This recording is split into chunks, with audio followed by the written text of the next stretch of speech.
Bon, on commence fort aujourd'hui. Yubico, l'action a plongé de plus de 26%. C'est violent comme réaction, hein. Ah oui, très violent. Un décrochage spectaculaire. Clairement, il s'est passé quelque chose de sérieux. Oui. Qu'est-ce qui se passe avec ce spécialiste suédois de la cybersécurité? On les connaît bien pour leurs clés d'authentification, les YubiKey. Justement, la cause, c'est une communication d'entreprise ce matin. Ils ont lancé un avertissement sur résultat. En gros, ils préviennent que les commandes du troisième trimestre 2025 sont bien moins bonnes que prévu. D'accord. Donc aujourd'hui, on va essayer de décortiquer tout ça. On se base sur quoi? Une dépêche FineWire, c'est ça? Du 24 octobre, donc toute fraîche? Exactement. L'idée, c'est de voir pourquoi ces commandes sont décevantes et ce que les chiffres préliminaires nous apprennent sur la santé du Bico en ce moment. Ok. Alors, allons-y, plongeons dans ces données. L'avertissement, donc, c'est vraiment ça le cœur du problème. Moins de commandes que prévu, et paf, l'action s'effondre. C'est le déclencheur immédiat, oui.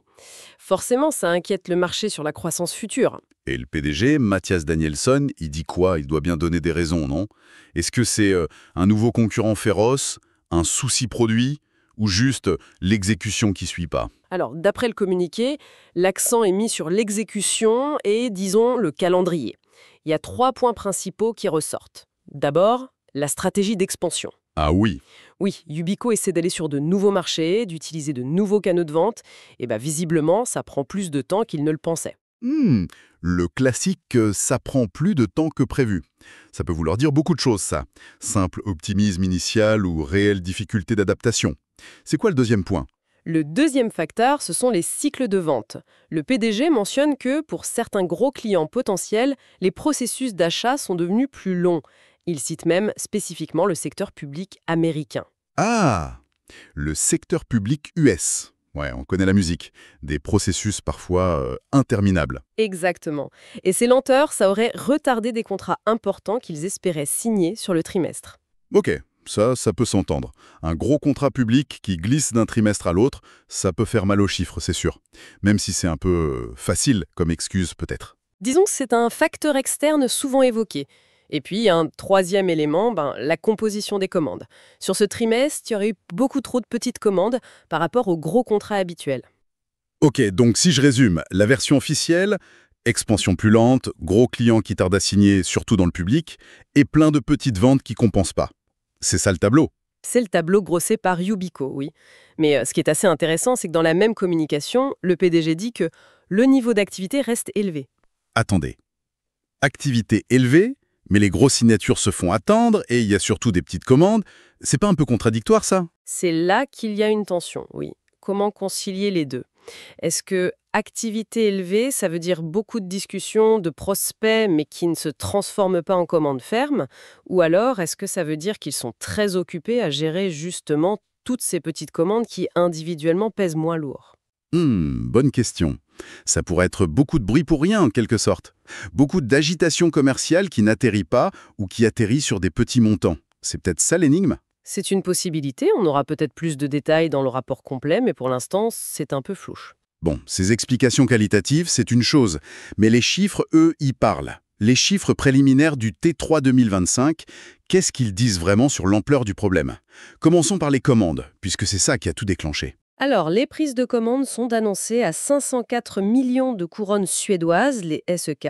L'année dernière, à la même période, c'était 610 millions. 504 contre 610, ça fait une baisse de 17% sur un an. C'est pas rien. Non, c'est une baisse très nette.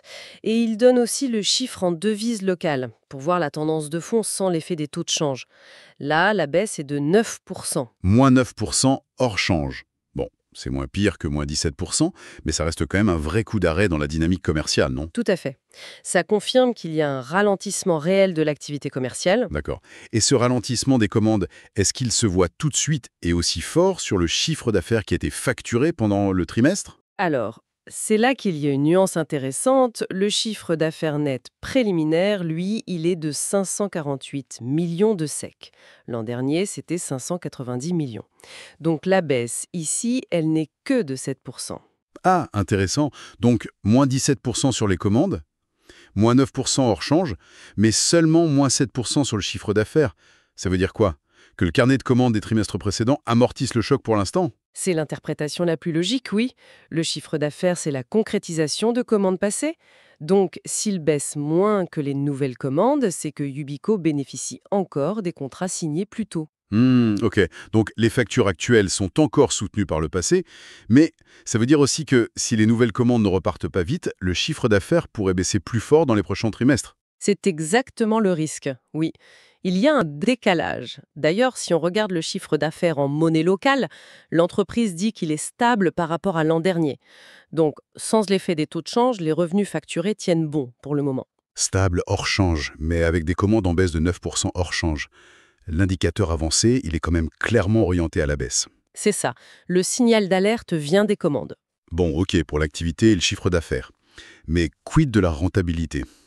Est-ce que Yubico arrive toujours à gagner de l'argent avec cette activité? L'EBIT, la marge, ça donne quoi?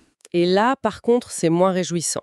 Le résultat opérationnel, l'EBIT, est estimé à 80 millions de ZEC contre 111 millions au T3 de l'année dernière. C'est une baisse sensible. 80 contre 111, oui, ça se voit. Et la marge EBIT, du coup, elle doit en prendre un coup. Logiquement, oui. Elle passe de 19% l'an dernier à 15% cette année. 15%. 4 points de marge en moins sur un an, c'est beaucoup. C'est une érosion significative, oui. Surtout, comme vous disiez, quand le chiffre d'affaires hors change est stable. Mais alors, comment on explique ça? Les coûts qui augmentent? Ou c'est lié à ces fameuses petites commandes qui seraient moins rentables? Probablement un mélange des deux. Il peut y avoir une pression sur les coûts, l'inflation, les investissements pour l'expansion dont on parlait. Et puis oui, si la part des petites commandes augmente et qu'elles ont une marge unitaire plus faible que les gros contrats, ça tire mécaniquement la marge globale vers le bas. C'est une hypothèse plausible. D'accord. Donc, on a un tableau avec moins de nouvelles affaires, des revenus qui stagnent en volume réel et ou une rentabilité qui se dégrade sérieusement. Pas étonnant que la bourse réagisse si mal. Ça explique la réaction, oui. Mais attendez, il y avait quand même un point où Yubico essayait d'être un peu plus positif, c'était sur les abonnements, non? Est-ce qu'il y a une vraie bonne nouvelle de ce côté-là? Alors oui, ils ont communiqué des chiffres spécifiques là-dessus et ça donne une image un peu différente. Si on prend les commandes d'abonnement d'abord, 87 millions de SEC. L'an dernier, c'était 89 millions. 87 contre 89. C'est une toute petite baisse, ça. Moins 3%. Quasi stable, en fait. C'est ça, et c'est beaucoup mieux que la tendance générale des commandes à moins 17%. Du coup, la part des abonnements dans les nouvelles commandes, elle augmente. Logique. Elle passe de combien à combien? De 15% l'an dernier à 17% ce trimestre. Donc, même si le montant baisse un tout petit peu, le poids relatif des abonnements dans les nouvelles affaires signées est plus important. Ok, ça c'est pour les nouvelles signatures d'abonnement. Mais les revenus qui viennent des abonnements, en incluant les anciens contrats, le chiffre d'affaires récurrent, il évolue comment? Et là, c'est le point vraiment positif. Le chiffre d'affaires des abonnements atteint 87 millions de SEC. L'an dernier, c'était 71 millions. Ça fait une hausse de 22%. Ah oui, plus 22%. Ça c'est une belle croissance. Mais comment c'est possible si les nouvelles commandes d'abonnement ont un peu baissé? Ça paraît bizarre. C'est tout l'intérêt du modèle par abonnement. Le chiffre d'affaires que tu encaisses aujourd'hui, il vient des contrats signés avant. C'est l'effet cumulatif. Même si sur ce trimestre, il y a eu un peu moins de nouvelles signatures, la base d'abonnés existante continue de payer et de grandir grâce au trimestre précédent. Ah d'accord, je vois. C'est l'effet stock qui continue de produire ses effets. Les anciens contrats payent toujours et s'ajoutent aux nouveaux, même si les nouveaux rentrent un peu moins vite ce trimestre-ci. Et j'imagine que la part de ces revenus récurrents dans le CA total augmente aussi. Exactement. Ces 87 millions de revenus d'abonnement, ça représente maintenant 16% du chiffre d'affaires total de Yubico. L'an dernier, c'était 12%. Donc structurellement, c'est un bon signe. Ça montre que l'entreprise va vers plus de revenus prévisibles, ce que les investisseurs aiment bien en général. Donc on a un paradoxe. Gros coup de frein sur les commandes globales et la rentabilité, mais le moteur des revenus récurrents, lui, il tourne encore bien et prend même plus de place. C'est ça. C'est un bon résumé de la nuance. C'est clairement le point positif à retenir. Mais il y a quand même ce petit moins 3% sur les nouvelles commandes d'abonnement. Oui, il ne faut pas l'oublier celui-là. Est-ce que c'est juste un petit accident de parcours trimestriel, lié au même problème, le cycle de vente long, ou est-ce que c'est le début d'un ralentissement qui va finir par toucher aussi la croissance des revenus récurrents si ça continue? C'est la grande question pour la suite, oui.